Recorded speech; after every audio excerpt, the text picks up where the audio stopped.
Shri Venkateswara gold తాకట్టులో ఉన్న మీ బంగారాన్ని విడిపించి కొనబడును.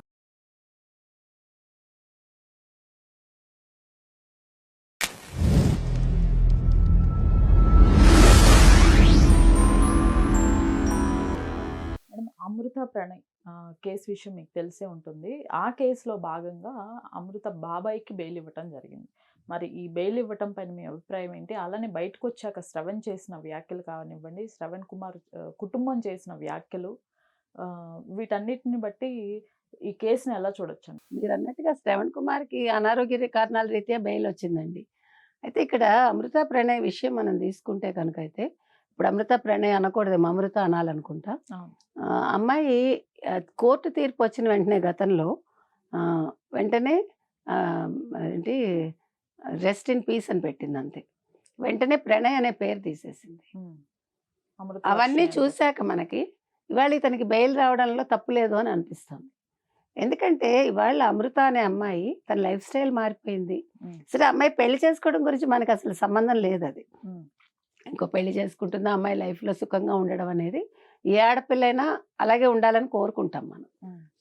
కానీ నా బాధ ఏంటంటే ఇవాళ కొడుకుని కోల్పోయిన ప్రణయ్ వాళ్ళ తల్లిదండ్రుల పరిస్థితి ఏంటి? హ్మ్. ఈ అమ్మాయి తన అవసరం కోసం వాళ్ళతో ఉందా, తల్లి అండ దొరికాక బయటకు వచ్చేసిందా అనేది వాళ్ళందరూ ప్రశ్నిస్తున్న అంశం. ఎందుకంటే అత్తమామల్ని కలుస్తున్నట్టుగా మనకు ఎక్కడా లేదు. అమ్మాయి లైఫ్ స్టైల్ ఫుల్ మారిపోయింది. అమ్మాయి కట్టుబొట్టు మారిపోయింది. తల్లి దగ్గర కొడుకుని వదిలేయడం మనం చూసాము. మధ్య మధ్యలో వస్తున్నాను అంటే ఆవిడ వీడియోలు అమ్మాయే పెట్టింది, మనకు తెలీదు లేకపోతే. హ్మ్. సో నేననేది ఏంటంటే, ఏ ప్రణయ్ వారసుడు అబ్బాయే కదా! మరి ఎందుకు అత్తమామల దగ్గర ఉంచట్లేదు? అమ్మాయి ఎందుకు అంటే ఇప్పుడు 500,00,00,000 ఇష్యూ ఒకటొచ్చింది. హ్మ్. అంటే ఇవాళ మారుతీరావు ఆస్తి 500,00,00,000 విలువ చేస్తుంది. సో ఆస్తి కోసం తల్లిని ఏ రకంగా అమ్మాయి అంటే, నాకు భర్త పోయాడు, నీకు భర్త లేడు, మనం కలిసి ఉందామని ఈ అమ్మాయి అడిగింది అన్నట్టుగా టాక్ అయితే వచ్చింది, మనకు తెలీదు. సో ఏది ఏమైనా తల్లి ఎలా యాక్సెప్ట్ చేసింది? ఇంకొకటి ఇవాళ మీరన్నట్టు శ్రవణ్ చేసిన వ్యాఖ్యల్లో ఇంకో వ్యాఖ్య ఉంది. ఏంటంటే, మా అన్నయ్య ఎలా చనిపోయాడో పోస్ట్ మార్టం రిపోర్టు ఇంతవరకు మా అన్నయ్య భార్య బయట పెట్టలేదన్నాడు. హ్మ్. సో దాని మీద కూడా వివరం కావాలి. ఇప్పుడు అమృత అనే అమ్మాయి బయటకొచ్చి, లేతే అమృత తల్లిగారు బయటకొచ్చి, ఇగో నా భర్త విషయంలో ఇలా జరిగింది. ఇప్పుడు నేను నా కూతురిని ఆదరిస్తున్నాను. మనవడి విషయంలో వాళ్ళకి కూడా హక్కుంది అని మాట్లాడారనుకోండి, ఇంకెవడు దీని మీద మాట్లాడడు. ఆ అమ్మాయి కూడా అవును నేను పెళ్లి చేసుకుంటున్నానంటే వెల్ అండ్ గుడ్. అది అమ్మాయి లైఫ్ అది. దాని గురించి కూడా ఎవడు కమెంట్ చేయడు. హ్మ్. నేను ఇంకొక ఇదేంటంటానంటే, సరే జరిగిపోయింది, జరిగిపోయింది. తండ్రిని ఎలాగా కోల్పోయింది. ఇప్పుడు మీకు మొత్తం కథంతా కూడా అమృత సెంట్రిక్‌గానే నడిచింది. ఇక్కడ మీరెలా చూసుకున్నా ఇక్కడ లబ్ధిదారు అమృతే. హ్మ్. నష్టపోయింది ప్రణయ్, ప్రణయ్ తల్లిదండ్రులు, ప్రణయ్ తమ్ముడు. కాబట్టి ఇవాళ మనం అడుగుతున్నదేంటంటే, ఆహ్, మ ఇప్పుడు అమృత బాబాయ్ ఎవరైతే ఉన్నారో అతనికి క్షమాభిక్ష పెట్టొచ్చు కదా ఈ అమ్మాయి. ఆ అమ్మాయి కుటుంబానికి అంటే అవతల వాళ్ళ కుటుంబానికి ఈ అమ్మాయి న్యాయం చేయొచ్చు కదా పెద్ద మనసుతో. హ్మ్. అదొకటి మనం అడుగుతాం. అలాగే మేడం, వెంటనే పేరు మార్చుకోవటం, రెండో పెళ్లి పైన ఊహాగానాలు, ఇవన్నీ వాళ్ళ ఫ్యామిలీని, శ్రవణ్ కుమార్ ఫ్యామిలీని ఇంటర్వ్యూ చేసేటప్పుడు కూడా అసలు ఆ అమ్మాయి మాకు ఫస్ట్ నుంచి కూడా కాంటాక్ట్‌లో లేదు.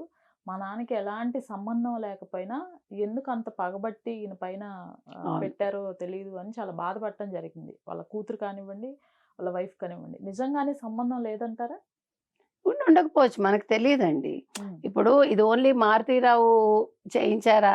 ఎందుకంటే తండ్రి వేదన మనకు తెలుసు.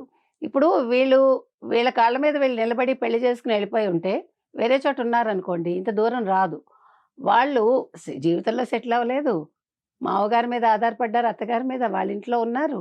ప్లస్ వెంటనే ప్రెగ్నెంట్ అయింది ఈ అమ్మాయి. అంతకుముందు వీడియోస్ రిలీజ్ చేశారు. పెళ్లెలా జరిగింది, అంతకుముందు ప్రీ వెడ్డింగ్ షూట్ ఏవో అన్నీ పెట్టారు గదా! అవును. అవన్నీ అతనికి తలవంపులు తెచ్చాయి. దాంతో ఆయన ఏం చేయాలో తోచని స్థితిలో తప్పు చేశాడు. దాన్ని మనం సమర్థించట్లేదు. మనిషిని చంపటం అనేది దుర్మార్గం అది. హ్మ్.